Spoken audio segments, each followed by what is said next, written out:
sangat tua yang hidup dalam satu gubuk yang sangat penting baginya. Sang nenek ini hidup sebatang kara. Dia setiap paginya mencari nafkah dengan membantu banyak tetangga. Pada suatu ketika, sang nenek pun melangkah, dan melangkah. Sang nenek itu pun bertanya kepada tetangga selanjutnya. Anggap saja nama tetangga tersebut Dina. Nenek pun berkata, "Oh Dina, bagaimana dengan harimu? Apa kabar dengan harimu ini?" Sang Dina berkata, "Seperti biasa nih. Saya disibukkan dengan pekerjaan rumah."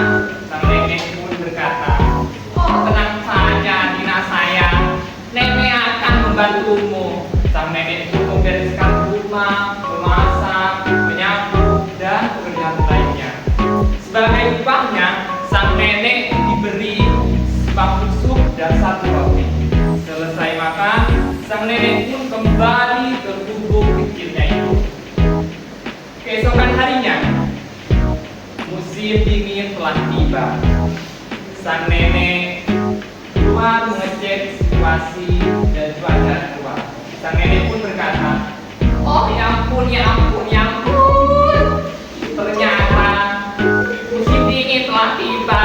Ini saatnya saya untuk mencari kayu ke hutan untuk menghadangkanku."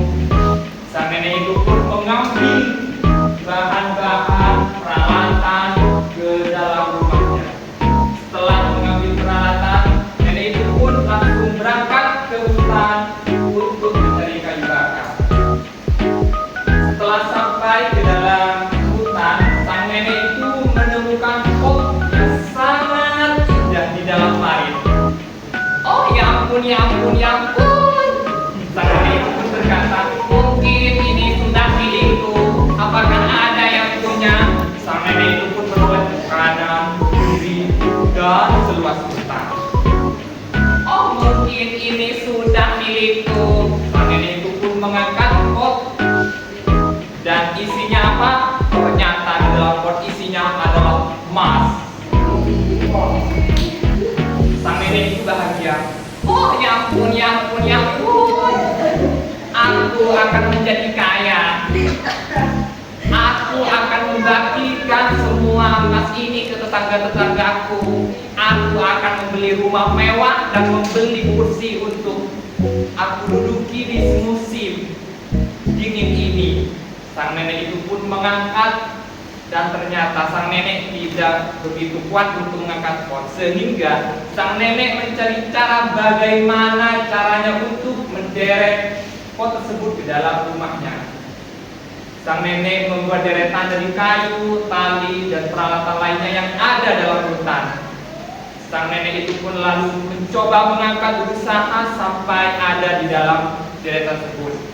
Dan nenek menarik pelan demi langkah, dan ternyata di satu jalan nenek itu merasa lelah. Nenek itu mengecek ke belakang, dan ternyata pot yang berisi emas berubah menjadi perak. Namun nenek itu tidak kecewa, dia tetap gembira. "Oh ya ampun, ya ampun, ya ampun. Ternyata aku tadi hanya bermimpi. Mungkin saya tidak akan punya emas, mungkin saya tidak akan punya rumah mewah, tapi saya bisa membeli kursi untuk saya duduki." Sang nenek pun tetap semangat, melangkah, dan melangkah. Nenek itu merasa lelah, dan nenek itu mengecek pot yang berisi perak, dan ternyata perak tersebut berubah menjadi besi. Sang nenek berkata lagi, "Oh ya ampun, ya ampun, ya ampun. Mungkin emas, perak membuatku pusing, tapi ini cukup untuk saya jual besok untuk membeli kursi di musim dingin." Sang nenek itu pun tetap semangat berjalan.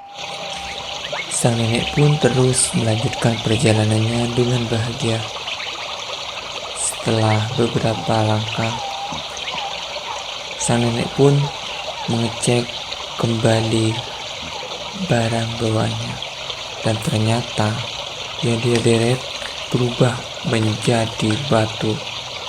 Tapi sang nenek tetap bahagia dan berkata, "Mungkin batu ini sangat berguna bagiku. Aku bisa menggunakannya untuk membuka gerbangku." Lalu sang nenek terus melangkah, berjalan, sampai akhirnya sampai di gubuknya. Dan di depan gubuk tersebut, sang nenek pun menoleh ke belakang dan ternyata batu tersebut berubah menjadi batu besar dan berubah menjadi gumpalan batu.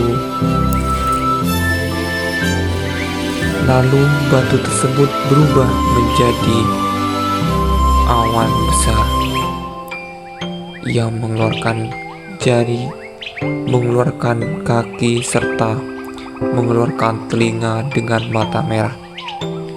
Dan ia berkata, "Kenapa engkau tidak takut? Kenapa engkau tetap bahagia? Padahal saya sudah mengujimu dengan emas, perak, besi. Tapi kenapa engkau tetap bahagia?" Sang nenek pun berkata, "Oh ya ampun, ya ampun, ya ampun. Kau sangat lucu. Masuklah anak kecil. Engkau menjadi temanku sekarang." Tiba-tiba awan yang berubah menjadi hewan buas tersebut berubah menjadi kupu-kupu cantik dan pergi ke atas sana. Namun sang nenek tetap bahagia dan berjalan memasuki gubuknya. Setelah masuk ke gubuknya, ada sesuatu yang bersinar. Ternyata setelah pot itu dibuka, sang nenek pun berkata, "Oh, ya ampun. Ternyata ini emas." Dan berjalan ke sampingnya, ternyata di sampingnya berisi perak. Setelah beberapa saat, sang nenek melihat ada batu besar. Tiba-tiba batu tersebut berubah menjadi kursi. Tapi sang nenek tidak sombong dan tidak serakah. Sang nenek tetap membagikan emasnya kepada tetangga-tetangganya agar mereka juga ikut bahagia, tanpa mereka ketahui bahwa nenek itulah yang memberikan emas tersebut. Dari dongeng ini, kita semua bisa mengambil hikmahnya bahwa kita diajarkan untuk selalu bersyukur, bahagia dimanapun, kapanpun kita berada.